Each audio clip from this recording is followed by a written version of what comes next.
beberapa contoh berkenaan dengan materi yang akan kita bahas. Jangan lupa disimak contohnya dan dilihat baik-baik ya contoh-contohnya.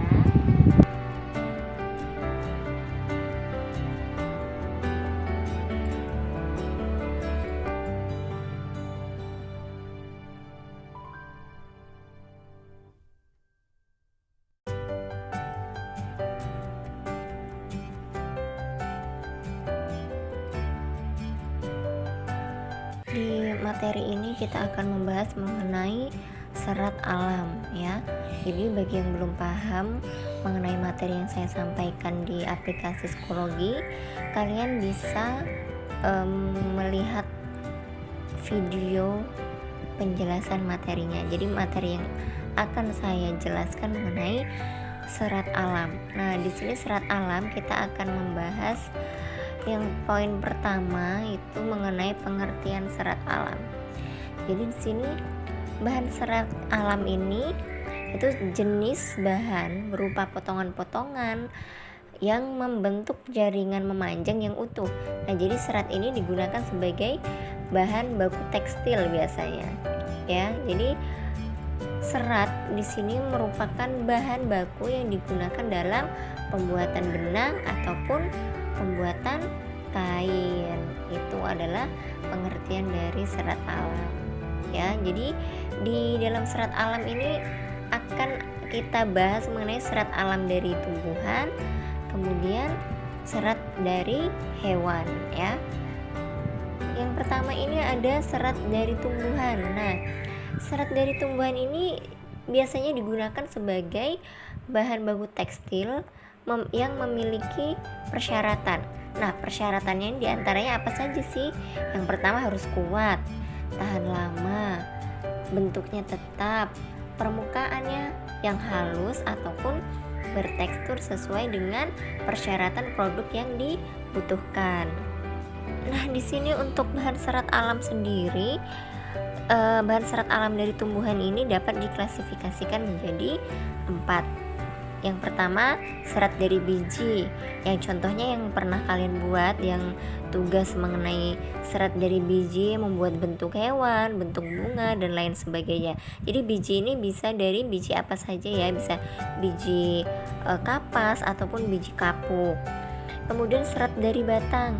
Nah, serat dari batang ini contohnya dari batang pohon anggrek, pohon melinjo, pohon mahkota dewa, pohon beringin, seperti itu. Kemudian serat dari daun. Nah, serat dari daun ini contohnya seperti serat daun mendong atau daun nanas, daun pandan atau eceng gondok yang biasanya untuk kerajinan tikar, seperti itu ya. Kemudian kalau serat dari buah ini biasanya serat dari buah kelapa ya, yang karena kenapa? Karena serat dari buah kelapa ini memiliki sabut ya yang melapisi buah kelapa tersebut. Nah, dari sabut tersebut ya, jadi buah kelapa ini memiliki banyak manfaat ya. Dari sabut kelapanya itu manfaatnya banyak sekali untuk kerajinan. Nah, tadi kita sudah membahas mengenai beberapa serat dari tumbuhan. Kemudian sekarang kita akan bahas mengenai serat dari hewan. Nah, biasanya serat dari hewan ini berasal dari hewan yang memiliki tekstur lembut dan halus ya. Jadi bagian hewan yang dimanfaatkan seratnya adalah bagian apa biasanya? Biasanya bagian bulunya ya. Bulu hewan yang paling banyak diolah sebagai bahan baku serat produk tekstil diantaranya seperti stapel dan filamen. Nah, di sini akan Bunda jelaskan apa yang dimaksud dengan serat dari stapel. Serat dari stapel ini merupakan serat yang berbentuk rambut hewan yang disebut wool ya. Contohnya dari bulu domba, alpaca, dari unta, mohair, kelinci, dan lain-lain. Nah, kemudian yang kedua yaitu serat dari filamen. Filamen sendiri di sini merupakan serat yang berbentuk jaringan. Nah, contohnya seperti apa? Contohnya yakni serat yang berasal dari larva ulat ya, seperti larva, ulat sutra yang digunakan untuk membentuk kepompong, ya kan? Biasanya banyak itu, ya, seperti benang ulat sutra misalnya, ya. Itu biasanya dia benangnya akan dibentuk menyerupai kepompong. Itu di sini Bunda akan menjelaskan mengenai bahan tekstil dari kapas ya. Jadi bahan tekstil dari kapas ini memiliki beberapa karakteristik ya, seperti bahan yang terasanya dingin dan sedikit kaku, serta mudah kusut dan mudah menyerap keringat, rentan terhadap jamur, kemudian mudah terbakar. Ini adalah bahan tekstil dari kapas ya. Jadi karakteristiknya yang Bunda sebutkan tadi. Kemudian kalau misalnya bahan tekstil dari kapas tadi mudah terbakar, kemudian bahannya sedikit kaku, ini berbeda dengan serat sutra. Nah, serat sutra di sini memiliki ciri-ciri yang pertama itu berkilau, sangat bagus dan lembut, tidak mudah kusut, sangat halus, kekuatannya tinggi, tahan terhadap sinar matahari, daya serap cukup tinggi, tidak mudah berjamur. Kemudian ini mudah terbakar ya, yang pasti berbau seperti rambut terbakar. Selain serat sutra, di sini Bunda akan menjelaskan yaitu serat wol ya. Jadi serat wol di sini mempunyai ciri-ciri agak kuat. Yang pertama, tidak berkilau. Kalau misalnya sutra tadi berkilau, di sini serat wol itu tidak berkilau. Kemudian keriting, kenyalannya tinggi, elastis tinggi, dan merupakan penahan panas yang baik. Kemudian kain ini ya, serat wol ini tahan terhadap jamur dan bakteri. Nah, di sini Bunda akan menjelaskan mengenai pengolahan dari serat-serat ini tadi ya, yang sudah Bunda jelaskan. Jadi pengolahan bahan serat ini yang pertama itu pemintalan benang ya, proses di mana kapas dipintal menjadi benang ya, dibentuk menjadi benang maksudnya. Kemudian setelah sudah jadi benang, nah benang tersebut digulung ya. Step 2-nya yaitu penggulungan benang. Kemudian setelah digulung, dicelupkan ke dalam pewarna kain tadi ya, pewarna benang tadi dicelupkan, step 3-nya. Kemudian untuk yang keempat ini penenunan benang menjadi kain. Jadi setelah diolah tadi, untuk tahap terakhir itu benangnya, serat wolnya tadi itu ditenun menjadi sebuah kain ya, seperti itu.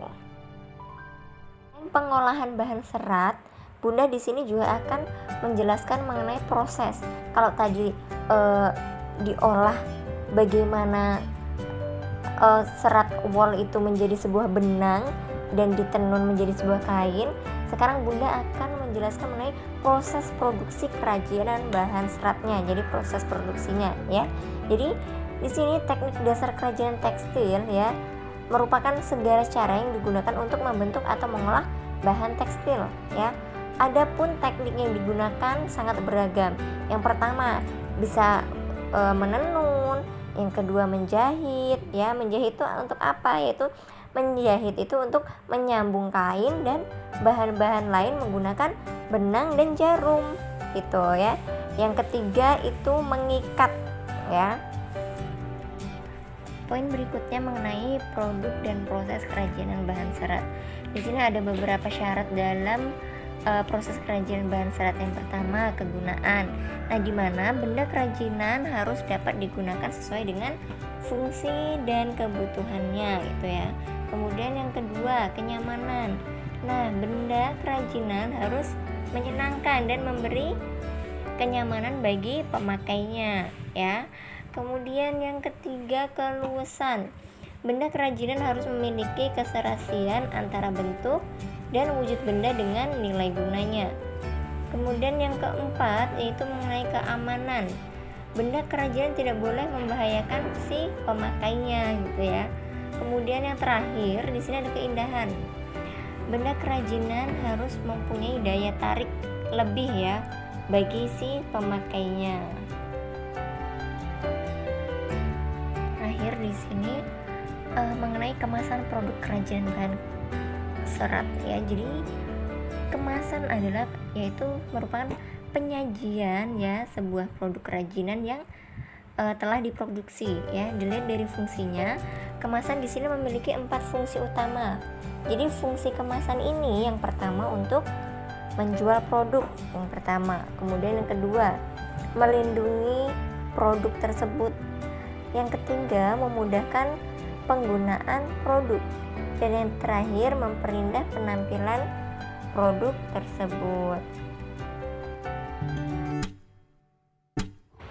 Nah, demikian pemaparan materi dari saya. Semoga apa yang telah saya sampaikan dapat bermanfaat bagi kalian semua. Demikian saya akhiri. Assalamualaikum warahmatullahi wabarakatuh.